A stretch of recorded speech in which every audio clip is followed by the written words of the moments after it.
चतुर्थीच्या रात्री श्रीनागनाथ भगवान मोहोळ सोडून वडवाळ येथे आपल्या भक्तांसमवेत पळत गेले होते. या घटनेची आठवण म्हणून चैत्र वद्य चतुर्थीच्या रात्री चंद्रोदय झाल्यावर मोहोळ गावातील भक्तजन मंदिरात एकत्र जमतात. नंतर मंदिरातील मूर्ती पालखीत बसवून अभंग म्हणत गावाच्या वेशीबाहेर येतात. तेथून भक्तजन पालखीतील मूर्तीसह वडवाळ येथील खर्ग तीर्थापर्यंत पळत जातात.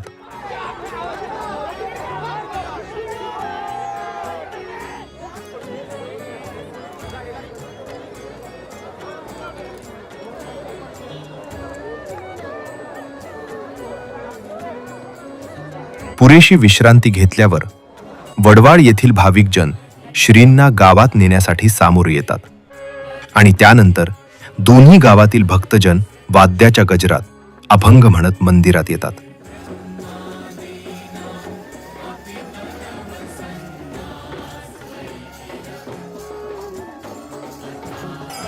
वाटेमध्ये गावातील सुवासिनी श्रींच्या मूर्तीस आरती ओवाळतात.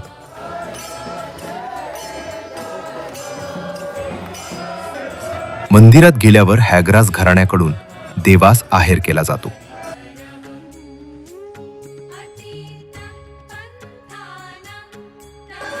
थोड्या विश्रांतीनंतर मुख्य उत्सवास सुरुवात होते. श्रींचा संचार होण्यासाठी ज्या पुजाऱ्याला माध्यम म्हणून केले गेले त्यांना मंदिरात आणतात. चालू वर्षातील साल कोणत्या पुजाऱ्याचे आहे ते देशमुख खात्री करतात.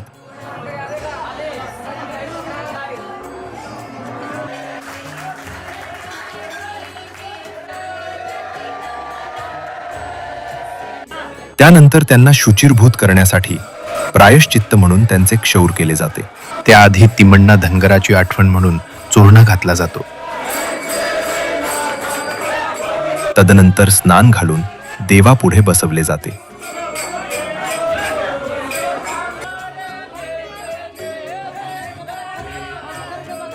यावेळी त्यांना भक्तांकडून आहेर केला जातो व देहशुद्धीसाठी भस्म स्नान घातले जाते.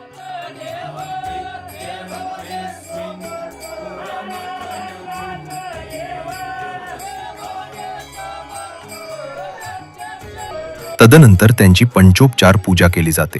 पूजेनंतर त्या पुजाऱ्यास लिंबाच्या माळा व चाफ्याच्या माळा गळ्यात घातल्या जातात व डोक्याला चाफ्याच्या फुलांचा टोप घातला जातो. श्री नागनाथांनी वर दिल्याप्रमाणे हॅग्रसांकडून साखर भरवत व साकी उच्चारताच त्या पुजाऱ्याच्या शरीरात श्रींचा संचार होतो. संचार झालेली व्यक्ती म्हणजे प्रत्यक्ष श्री नागनाथ भगवान असतात व ते स्वतः खड्ग घेऊन उगतात. आता पुजारी ही व्यक्ती नसून त्यांच्या शरीराचा पूर्ण ताबा श्री नागनाथ शक्तीने घेतलेला असतो. येथून पुढे संचार शांत होईपर्यंत त्यांना खर्गे असे संबोधले जाते. म्हणून या दिवसाला खर्ग असे म्हणतात. खड्ग धरणारे ते खर्गे असा त्याचा अर्थ होय. नंतर खर्गे यांना गाभाऱ्यातून बाहेर आणले जाते. नागनाथांनी नसरुद्दीन बादशहाला दिलेल्या वराप्रमाणे शेख नसरुद्दीन बादशाह की दोचरा हो दिन हर बोला हर हर हा जयघोष मोठ्याने करतात. नंतर श्री नागनाथांनी शिष्य एकलिंग तेली यांना दिलेल्या वरानुसार श्रीचा संचार झाल्यावर ते एकलिंग तेली यांच्या समाधीवरून जातात. माहुरगड येथील श्री रेणुका मातेची खून म्हणून पांढरी छत्री धरली जाते. महाद्वारात आल्यावर राजकीय भाकणूक वर्तवून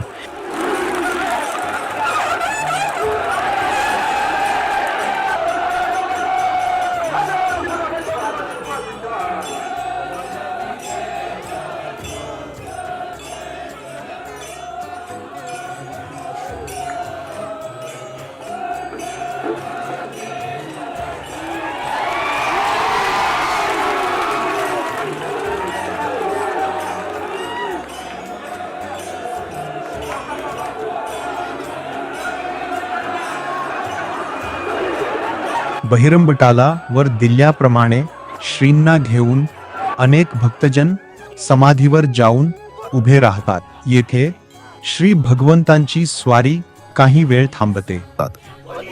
येथे एक नमूद करावेसे वाटते की श्री महाराजांना आपले भक्त अत्यंत प्रिय असल्याने खर्ग व गण या दोन्ही दिवशी श्री महाराजांची स्वारी भक्ताला दिलेला वर पूर्ण करण्यासाठी मंदिराच्या डाव्या बाजूने जाऊन उजव्या बाजूला येऊन आपली फेरी पूर्ण करतात.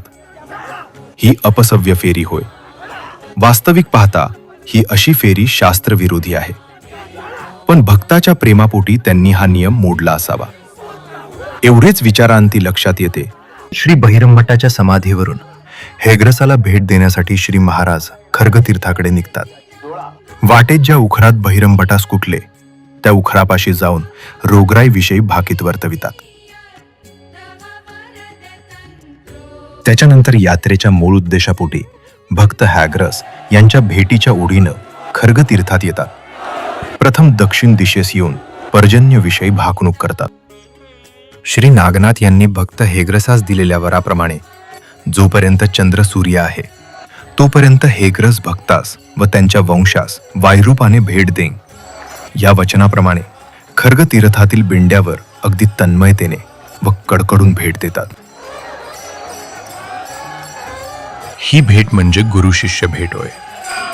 हा भेटीचा सोहळा डोळ्याचे पारणे फेडण्या इतपत नयनरम्य असतो. भेटण्याची तृप्ती होईपर्यंत भेट होते. ही भेट म्हणजे हेग्रस घराण्याला अभय व आशीर्वादच असतो. भेट संपल्यावर पुन्हा जलात उतरून उत्तर दिशेला जातात व तेथे पुन्हा पर्जन्याची भाकणूक वर्तवून खर्गतीर्थाबाहेर येण्यासाठी निघतात.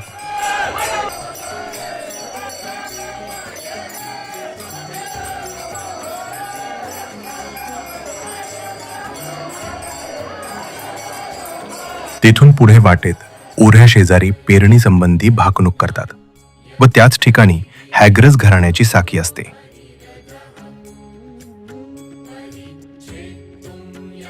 तेथून पुढे मुंगीच्या धोंड्यावर येऊन चाऱ्यासंबंधी लिंबाच्या ढारेद्वारे भाकणूक वर्तवितात.